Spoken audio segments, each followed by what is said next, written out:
citra visual gitu ya yang dibagikan di ruang publik itu masih berupa hitam putih.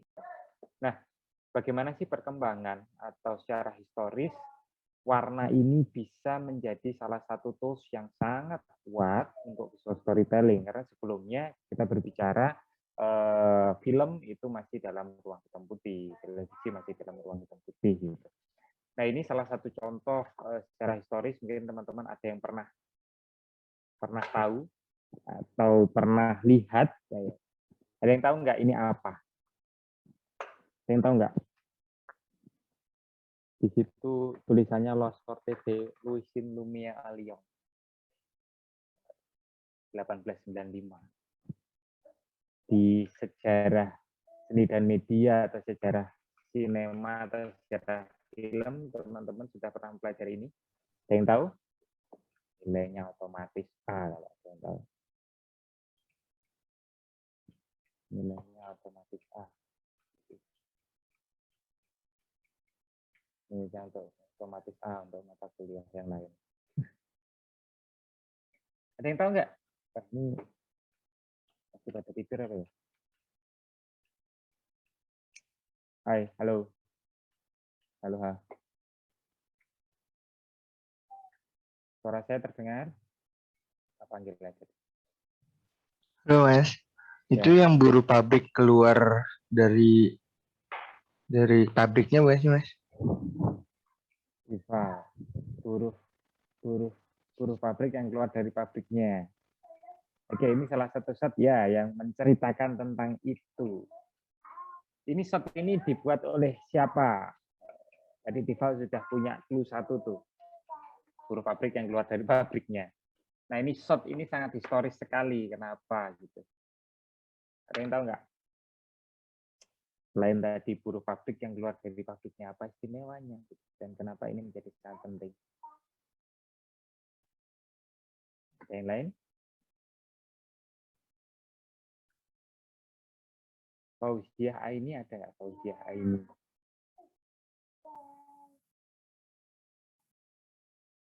Fauziah Aini. Oke. Fauziah, ini menurutmu apa Fauziah? Tadi sudah ada tentang orang yang keluar dari pabriknya, terus Lumière Mas mungkin, nah, itu ada yang jawab Sari Nurisaku Lumière Mas mungkin. Ini kamu pernah lihat belum, Fauziah?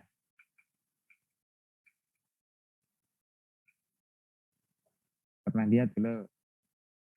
Belum. Belum. Belum pernah. Oh, belum pernah. Belum ya. Oke. Siti Nurul Bajilah dibuat oleh Louis Lumière. Wah, siapa itu Louis Lumière? Ada yang tahu nggak?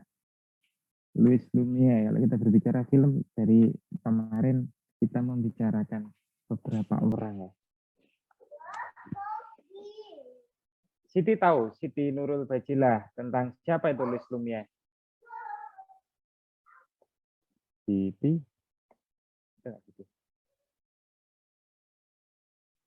Halo Mas. Ada. Tak tahu siapa itu Louis Lumière? Kalau nggak salah kayak apa ya? Bisa dibilang insinyur bukannya Mas? Insinyur apa itu? Kalau nggak salah dari Perancis. Terus dia tuh kayak punya peran penting dalam pengembangan fotografi sama bioskop gitu Mas. Oh. Kalau salah, mohon maaf ya Mas. Kalau salah berarti nggak benar. Ya, oke. Ini banyak yang mungkin nggak ingat atau lupa atau dulu nggak pernah tahu sekarang lupa gitu ya. Ini Sari Nur Ihsaku, penemu sinematografi.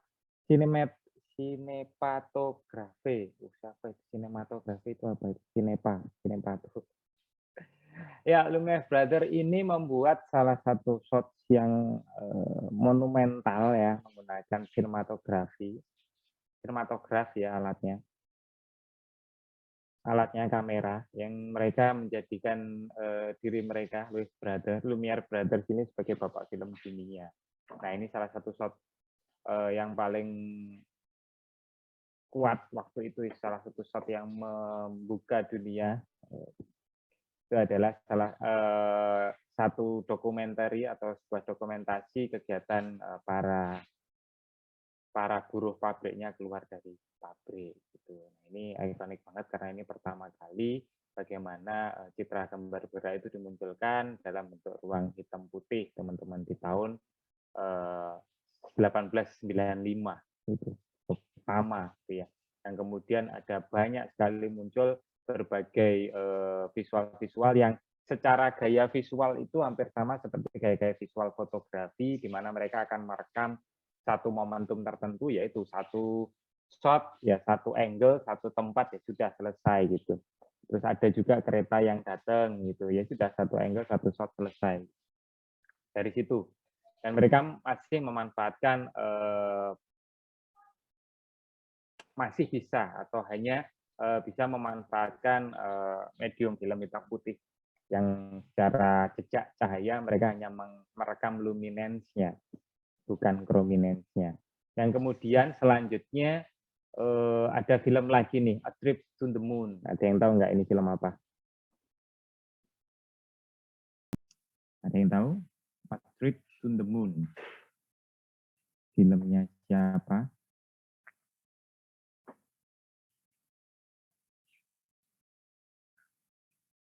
Novel Insan Manaf ada nggak? Novel Insan Manaf.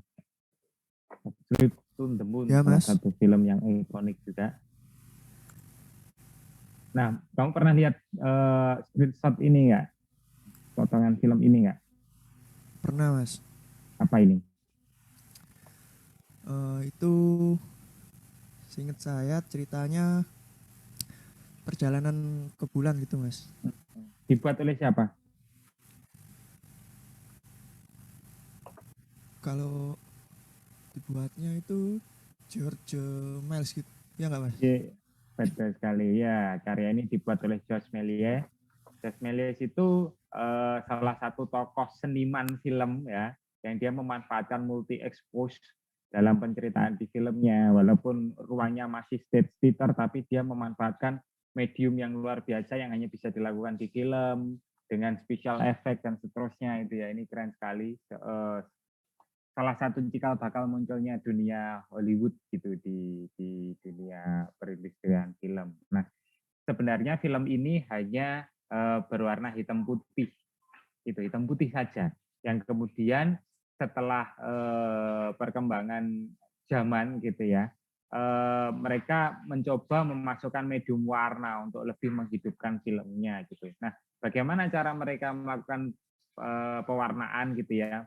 Mereka menggunakan benar-benar tinta warna yang kemudian mereka goreskan di film hitam putihnya. Ini salah satu potongan, satu frame ya, satu frame dari film ini A Trip to the Moon. Ini potongan film sebenarnya yang kemudian discan terus kemudian dimunculkan seperti ini.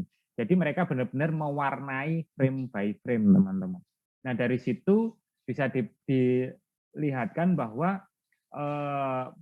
warna mempunyai pengaruh yang cukup luar biasa tinggi, di mana imaji itu lebih kuat lagi. Mereka akan membayangkan realitas yang lebih nyata lagi daripada sekedar hitam putih. Karena pada dasarnya mereka melihat segala sesuatu itu dengan warna pada umumnya. Kemudian di film mereka masih mendapatkan salah satu hal yang kurang, yaitu bagaimana citra-citra itu muncul dengan warna gitu. Nah, di sini mereka benar-benar mewarnai satu persatu itu ininya, frame per frame-nya gitu. Dan diikuti oleh karya-karya film selanjutnya, A Great Train Robbery gitu ya, salah satu karya yang cukup monumental gitu. Terus George Méliès ini gitu dengan berbagai karyanya. Nah, salah satu yang ikonik adalah A Trip to the Moon ini. Nah, mulai dari itu teman-teman, perkembangan film itu mulai pesat sekali untuk menemukan chemical-chemical yang berkaitan dengan bagaimana film ini bisa menerima chrominance gitu. Bagaimana film ini bisa menerima elemen warna. Sehingga pada tahun 1939 Technicolor itu menemukan salah satu teknologi chemical yang bisa menghasilkan warna pada filmnya. Dan ini adalah film pertama yang diproduksi menggunakan film berwarna atau Technicolor gitu di tahun 1939. Judulnya adalah The Wizard of Oz. Nah, dari situ warna memiliki peran yang cukup kuat dalam penceritaannya gitu. Dalam bagaimana seorang sutradara, seorang sinematografer, seorang penata artistik itu bisa menyampaikan gagasan pada ceritanya. Bagaimana cerita dapat menceritakan cerita itu sendiri gitu. Warna dapat mempengaruhi kita secara emosional, psikologis, bahkan fisik seringkali tanpa kita sadari. Nah, poinnya di sini. Warna hampir seperti musik. Tone musik itu seperti itu. Warna dalam film dapat membangun harmoni atau ketegangan dalam suatu adegan atau membawa perhatian pada adegan utama. Atau kita bisa kenal dengan point of interest, teman-teman. Teman-teman lihat di sini ini berbagai film dari Star Wars, Macbeth, terus Moonrise Kingdom, terus saya lupa ya ini apa, terus Blade Runner ya, saya lupa ya ini yang selanjutnya apa yang terakhir ini adalah The Grand Budapest Hotel gitu. Mereka punya strateginya masing-masing dalam menceritakan filmnya, cerita pada filmnya gitu. Nah, warna ini dapat mempengaruhi kita secara emosional. Cluenya adalah di situ. Dia tidak hanya berpengaruh pada look-nya saja, tapi juga pada mood-nya. Bagaimana kita ingin memunculkan berbagai macam harmoni dalam film kalian, atau mungkin ketegangan dalam film kalian. Itu bisa dibangun melalui warna. Gitu.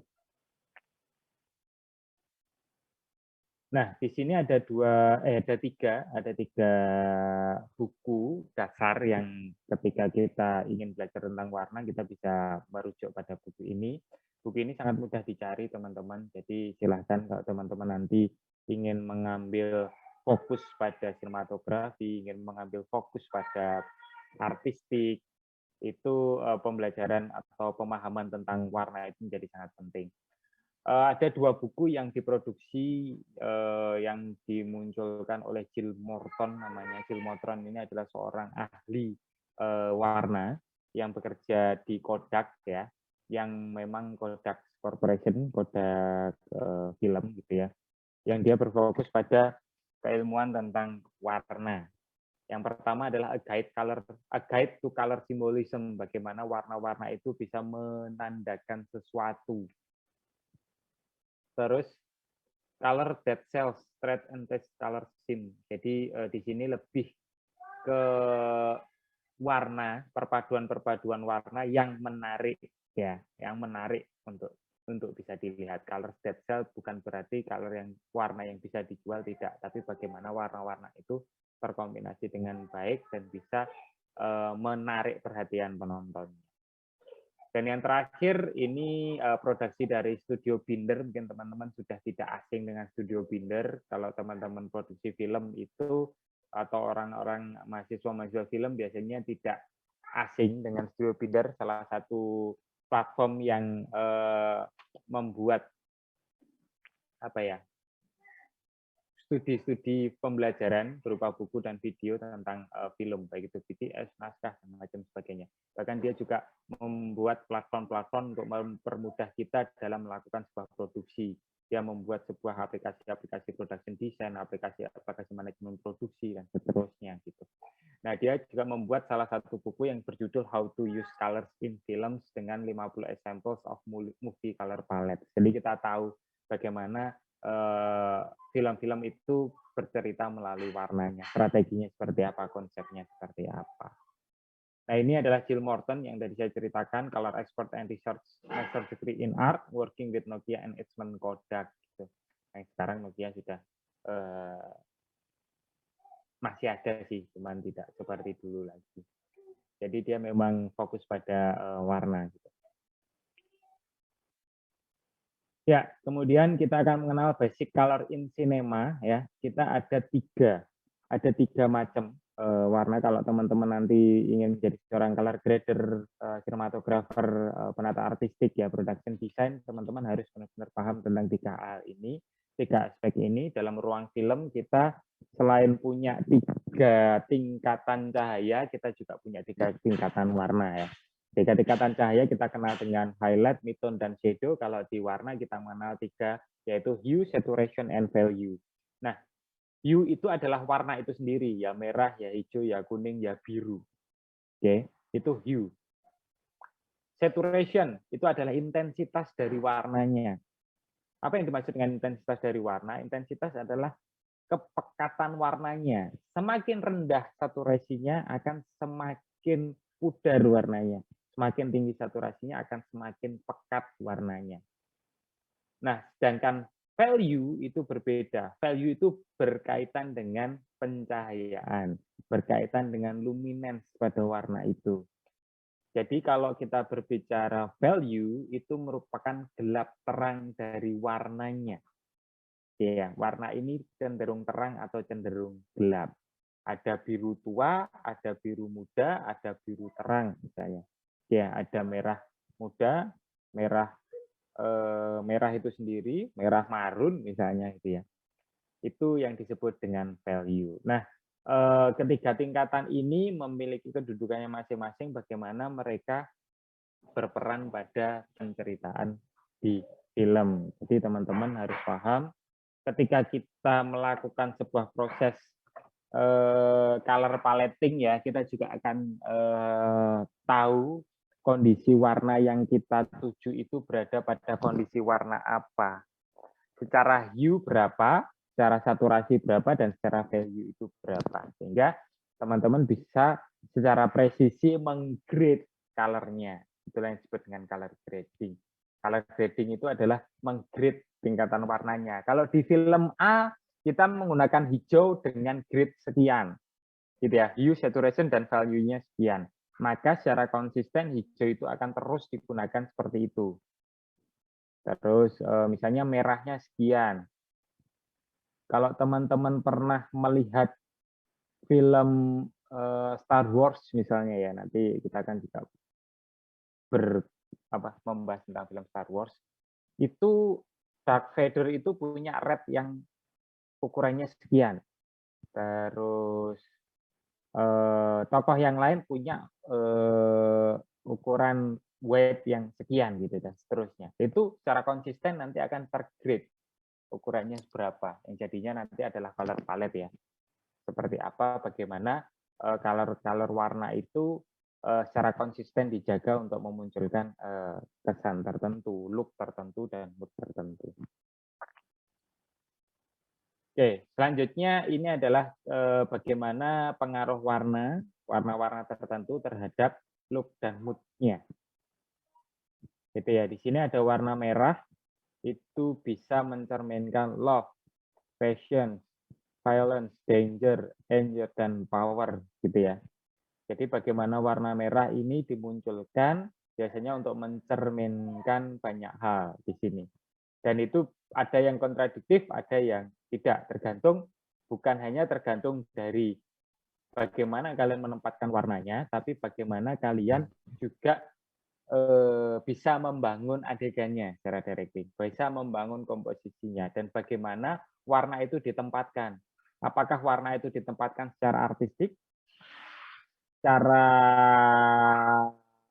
set property, ataukah warna itu dibangun secara kostum desain, ataukah warna itu dibangun secara tata cahaya. Nah, siapa sih yang bertanggung jawab dalam ruang palet ini ya? Director fotografi gitu, atas interpretasi naskah dari sutradara.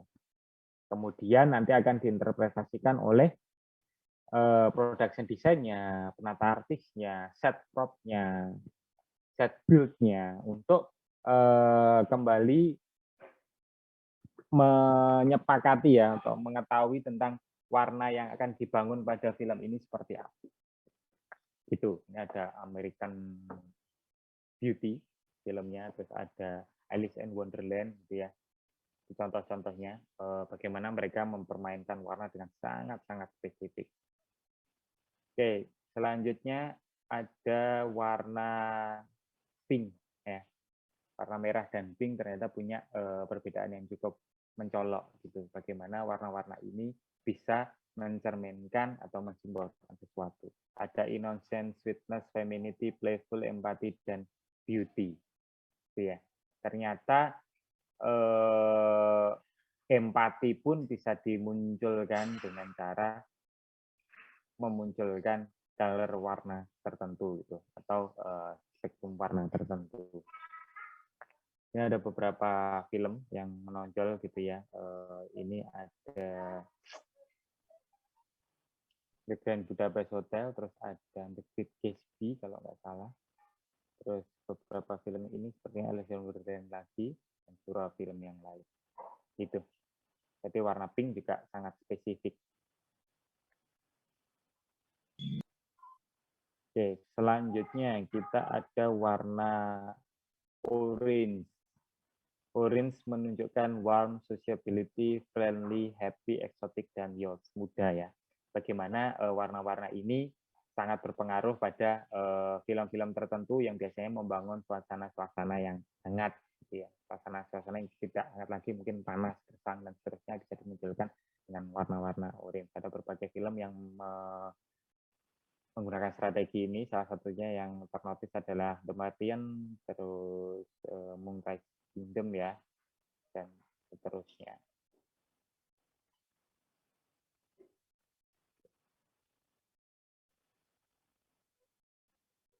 Selanjutnya, warna kuning. Nah, warna kuning, menarik. Warna kuning juga punya peran yang sangat kuat. Warna ini akhir-akhir ini banyak juga digunakan untuk film-film mutakhir ya, film-film yang mendapatkan berbagai penghargaan Oscar untuk pencerminan atau visualisasi terhadap kondisi-kondisi tertentu gitu. Seperti di film Joker, di film Blade Runner itu warna kuning sangat spesifik ditempatkan gitu. Nah ini ada beberapa film, contohnya ini ada Birdman, ada Moonrise Kingdom lagi ya, karya-karya Wes Anderson kalau teman-teman notice itu banyak sekali memanfaatkan warna sebagai penceritaannya.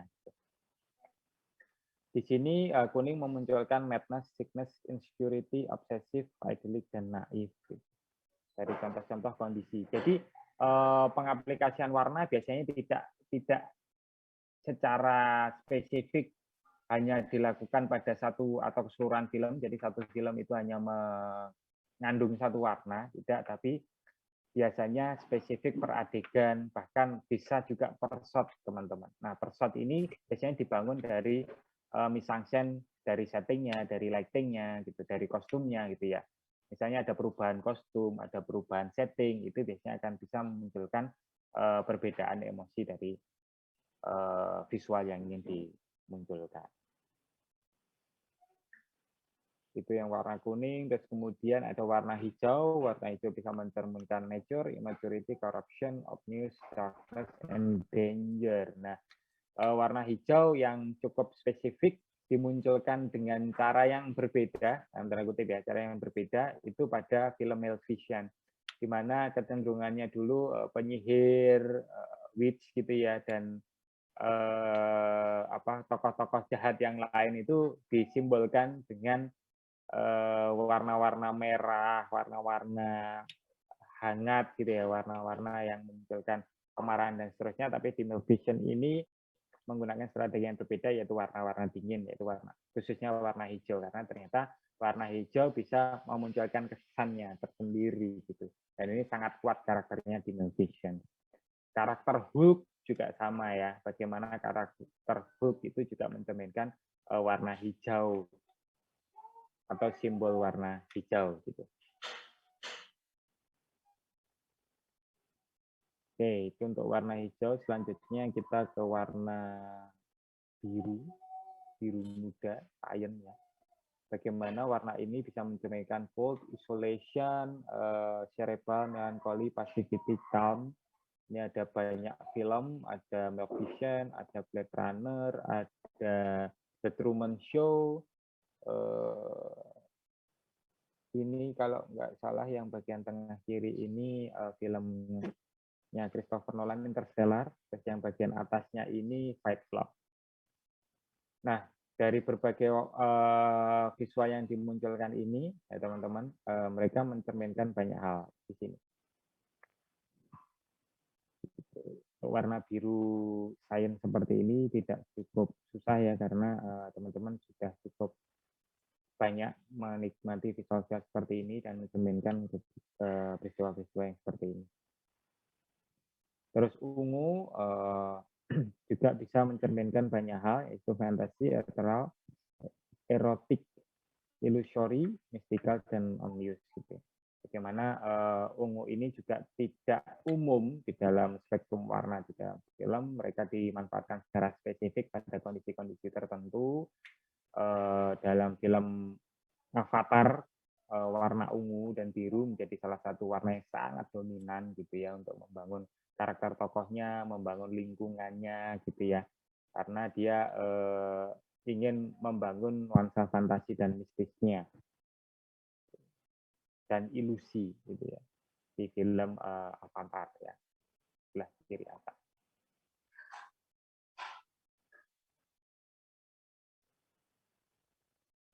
Nah, itu secara keseluruhan tentang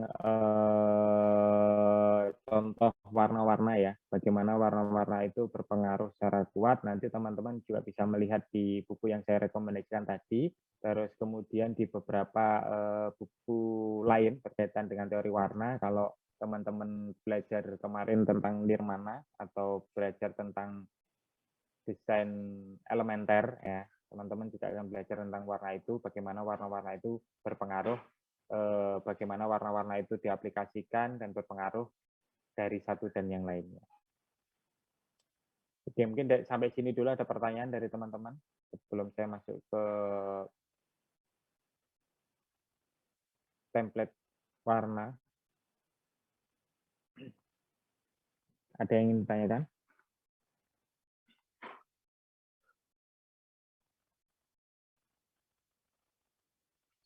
Oke, kalau nggak ada yang ditanyakan, kita ada banyak sekali pola color palette yang sangat umum kita bisa gunakan untuk mencerminkan kondisi-kondisi tertentu. Gitu ya. Ada yang monokromatik, analogus, komplementari, sama triadik. Ini tidak jauh berbeda dengan ketika teman-teman mempelajari tentang desain elementer, tentang teori warna gitu ya. Dan itu bisa diaplikasikan pada film-film yang kalian akan buat. Nah, monokromatik ini hanya khusus berada pada satu range warna secara kalau dari range warnanya ini hanya bermain pada value-nya saja atau hanya bermain pada luminance-nya saja, di mana warnanya hanya single satu warna, tapi yang dipermainkan hanya luminance-nya saja, gelap terang dari warna tersebut. Gitu. Contohnya ada The Matrix. Ya, The Matrix ini salah satu film yang menggunakan spektrum warna tertentu, yaitu warna hijau, dan dia hanya mempermainkan value dari warna itu. Ya, ini seperti black and white ya. Mereka hanya memanfaatkan black and white, tapi yang dipermainkan untuk membangun dimensinya adalah value dari black and white itu sendiri. Jadi juga monokromatik ini warnanya satu, tapi mereka mengelola dengan value mereka sendiri. Nah, biasanya warna-warna solid ini untuk memunculkan ruang-ruang yang sedikit berbeda gitu. Ruang dan waktu yang sedikit berbeda seperti yang tadi disampaikan di awal-awal gitu ya. Sangat spesifik, dia ingin mengkomunikasikan sesuatu sangat spesifik. Kalau contohnya di film The Matrix ini, dia berbicara banyak tentang dunia digital, karena waktu itu di tahun 99 dunia digital itu mulai masuk. Sehingga film ini bercerita tentang digital number ya, computerized, teknologi komputer dan seterusnya. Nah, digital number itu sangat identik dengan warna hijau, sehingga ruang dunia yang dibangun di Matrix ini adalah berwarna hijau, gitu. Sederhana itu untuk pembangunan setup establishing ruang dan waktu. Contohnya juga di film The Matrix, bagaimana konsistensi warna hijau itu dimunculkan ketika tokohnya masuk pada dunia digital ini. Gitu. Terus film The Grand Budapest Hotel, nggak banyak memanfaatkan monokromatik untuk film-filmnya. Moonrise Kingdom, ya, strategi yang sama.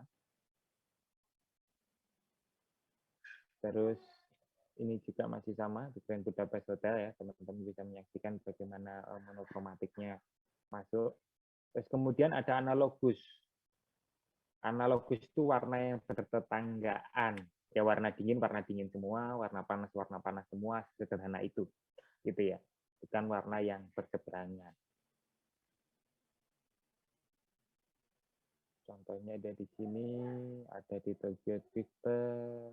Teman-teman melihat kondisi seperti ini, kalau menjabarkan melalui teori warna yang tadi sudah disampaikan di awal, teman-teman bisa melihat bagaimana look dan mood di film ini cukup kuat, walaupun hanya dengan still image atau screen capture. Wah, ini pasti sebuah film yang cukup keras gitu ya, dalam tanda kutip cukup keras gitu.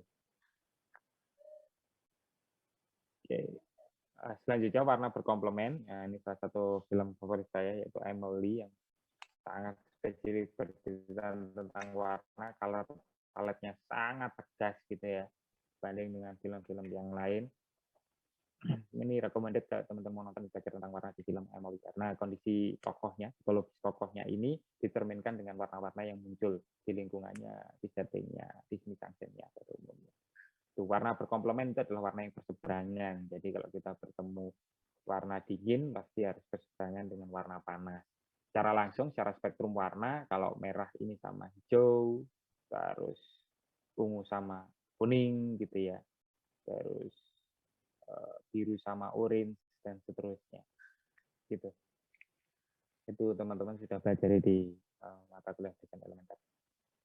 Warna komplemen, warna panas dan dingin juga diaplikasikan dengan di berbagai film untuk memisahkan objek dengan background-nya, untuk memberikan kontras warna, untuk memberikan membangun ketegangan dan macam-macam ya, secara komplemen ya.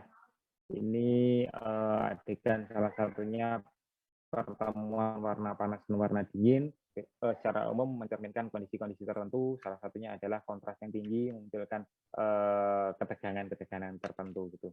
Jadi ada kontras warna itu berarti kita berbicara warna berkomplemen gitu ya.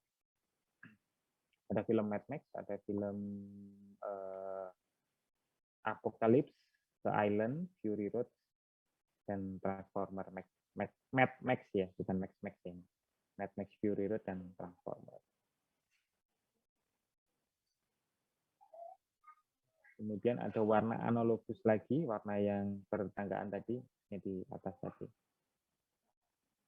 Terus triadik. Nah, triadik sudah cukup jarang diaplikasikan di dalam film tertentu untuk color spektrumnya. Biasanya dia mewakili tokoh-tokoh saja, misalnya di film-film Marvel, di film-film action, film-film superhero, itu biasanya memanfaatkan warna-warna tertentu untuk memunculkan karakter dari warna-warna tersebut.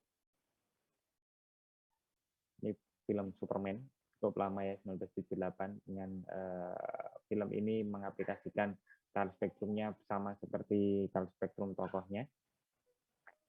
A Woman is a Woman tahun 1961. Terus, nah, color as visual storytelling dibagi menjadi 3 hal, yaitu ada discordant color scheme, using associative colors to represent characters and themes, using transitional colors to indicate a change. Jadi ada 3 hal strategi kita dalam membangun visual storytelling melalui warna. Ya, yang pertama, discordant colors. Any deviation from the film's color schemes often used to refocus your attention to a specific person, place, or thing. Nah, discordant colors itu biasanya menggunakan warna-warna komplemen, warna-warna berseberangan. Itu untuk mengarahkan mata penonton pada titik-titik tertentu, pada point of interest tertentu. Ini sesuai dengan bagaimana kalian ingin menceritakan film kalian. Bagaimana penonton kalian ajak untuk berfokus pada titik tertentu. Biasanya berkaitan dengan warna karakter, warna background, warna tokoh, dan objek tertentu sebagai point of interest, itu menggunakan discordant color. Gitu. Yang pertama, ini juga Sanderlis memanfaatkan color discordance juga, di mana warna yang menonjol dan warna lingkungan sekitarnya. Ini warna merah dan black and white. Terus ini juga contoh sebagai point of interest, sebagai memperkuat posisi tokoh dan seterusnya. Sebelah kanan ini bisa dilihat bagaimana handle pintu berwarna merah gitu ya. Terus lingkungannya berwarna hijau, objeknya berwarna merah, disebut dengan color discordance.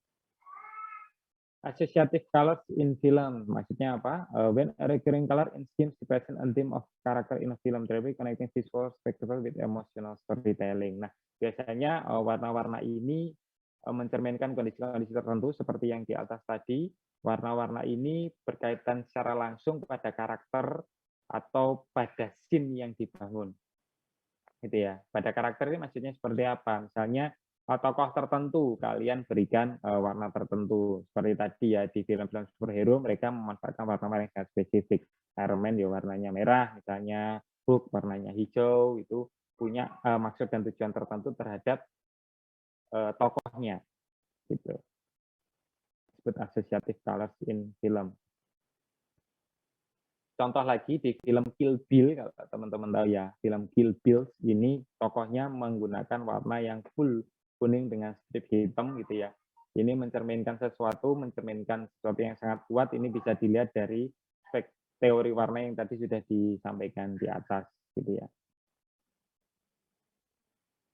Terus The Dark Knight ya, The Dark Knight memanfaatkan warna tokoh dengan sangat spesifik, Joker dengan warna ungu dan hitam ya di Batman-nya. Terus kemudian di film Joker yang satunya lagi yang memanfaatkan warna ungu dan orange ya untuk membangun karakter Joker. Terus ini di film Star Wars tadi saya ceritakan bagaimana sangat spesifik warna-warna tertentu itu untuk merepresentasikan tertentu, misalnya Vader dengan hitam, Evel dengan merah, Luke dengan putih, Kat dengan biru, terusnya. Ya itu untuk bagaimana warna-warna berpengaruh. Terus kemudian, nah ini Inside Out, kalau teman-teman pernah melihat film Inside Out animasi, ini film yang sangat spesifik bercerita tentang warna, teman-teman. Nah, warna ini sangat berpengaruh pada psikologisnya, di mana dalam satu tubuh seseorang itu ya, memiliki 5 karakter yang diwakili oleh 5 warna secara spesifik. Dan 5 karakter ini akan mengontrol bagaimana tokoh itu berpikir, bagaimana tokoh itu bertindak gitu ya. Itu diwakili oleh tokoh-tokoh ini. Kayak ungu, kuning, biru, merah, dan hijau. Teman-teman dari warna-warna ini sudah pasti tahu karakter-karakter ini punya sifatnya seperti apa, kondisi psikologis seperti apa, bagaimana mereka berperan pada tokoh utamanya. Jadi tokoh-tokoh ini ada di dalam pikiran tokoh utama. Itu. Ini menarik sekali ketika teman-teman ingin belajar warna di film ini, Inside Out. Terus kemudian transitional colors in film. Nah, di dalam sebuah film biasanya kita juga memanfaatkan bagaimana warna-warna itu bertransisi atau berubah untuk mencerminkan situasi-situasi tertentu, untuk menceritakan kondisi-kondisi tertentu. When a color scene shifts over the course of the film, it represents a change in the story character, story or themes, a transformation. Jadi bisa menceritakan tentang cerita dari karakternya yang berubah, atau mungkin arah cerita kalian berubah, dan seterusnya. Nah, contohnya ini di filmnya Up ya, teman-teman ya. Di film Up ini, transitional colors ini terjadi pada montase scene ketika kehidupan dari kecil mulai menikah sampai akhirnya dewasa itu berubah ketika di sebelah kiri ya, bagaimana perjuangan mereka, harapan mereka untuk memiliki anak dengan tanda-tanda visual di sini ya, ada mempersiapkan kehadiran seorang anak gitu ya. Di sini ada keranjang bayi, terus warna-warnanya colorful, kemudian Swift berubah, bertransisi menjadi color dengan value yang menurun, dengan saturasi yang menurun, gitu ya. Di sini kalau teman-teman lihat, di sini full saturation, full value, kalau di sini value dan saturation-nya menurun, sehingga kesannya berubah, di mana di shot yang sebelah kanan ini ditunjukkan berbagai identitas visual, Yang pertama ini ya cukup ikonik, your baby and titik. Teman-teman bisa notice bahwa ini ada di ruang salah satu ruang yang berkaitan dengan kandungan, ini identifikasinya secara pakaian, oh ini dokter dan seterusnya gitu ya, tanda-tanda visual yang bisa kita baca. Nah di sini kondisi pencahayaan seperti itu, terus kondisi karakter tokohnya seperti itu mencerminkan hal yang sangat kontradiktif, sehingga ketika kita sudah menyajikan joy seperti ini, maka setnya bisa kita lakukan seperti ini. Gitu. Itu salah satu aplikasi transitional color. Oke, itu secara keseluruhan teman-teman berkaitan dengan warna cukup tepat untuk teori tentang warna. Teman-teman